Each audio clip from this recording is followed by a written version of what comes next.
Federal judge obviously did not agree and let the woman who allegedly pushed her husband off a cliff go home.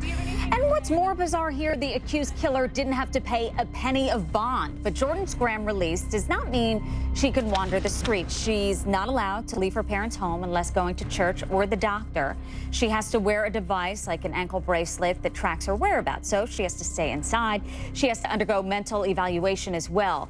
But what's not included is bond. According to these documents, she didn't have to pay a penny to get out. Want to bring in my legal dream team, criminal defense attorneys Tanya Miller and Trinity Hundredmark. Good to see you both. Good to be here. As always. Trinity, I'll start with you on this. We were talking during the commercial break. Were you surprised that she was let out? Because the family of her husband, his side, is pretty upset over this. They want her behind bars, saying she admitted to killing our family member, and now she's out. Right. Well, you have to remember, this is in the trial. She is still innocent until proven guilty. This is just, where does she need to be before the trial? And is she going to be a threat to not show up to trial? And what I think they did a good job of proving is that she wasn't a threat, and the government did not show that she was a threat, a flight risk, or anything else. She's been tied to Montana for all of her life.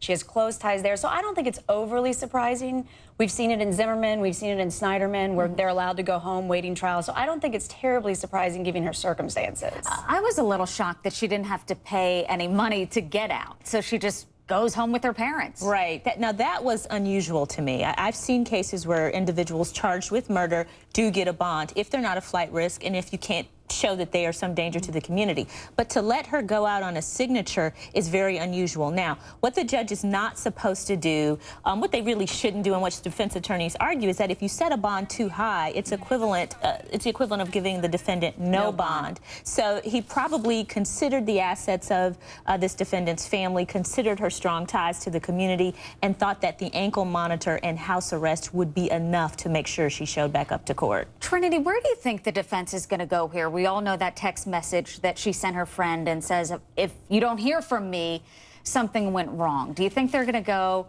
after the husband who was killed, and they're going to say that Cody was a threat to her? Is that where you go? That seems to me what that text certainly leaves that option open. I mean, I think you can easily say that she sent that text to her friend and said, you know, if something happens to me, it basically said he did it.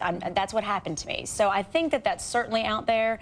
Just from kind of looking from what we can see on the surface right now, that looks to me to be the sort of the best defense or the best way to go. So I wouldn't be surprised if that's where they go with this. And Tanya, that would be believable to me if she didn't get caught in so many lies. Right. You see, that's where it's going to be problematic for her. Not only did she get caught in lies, but she left him there and then pretended like she didn't know where he was. So that really is going to cut against her ability to use, I think, in good faith, that it was an accident defense. Is she facing, do you think, life behind bars here if she's found guilty?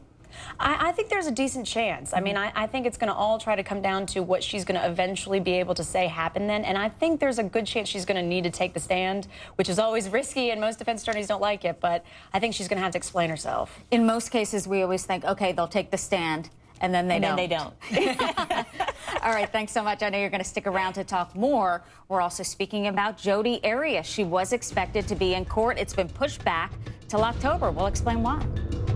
Actor Robert Blake was acquitted of his wife's murder. So why does he owe her family millions? HLN tonight. The murder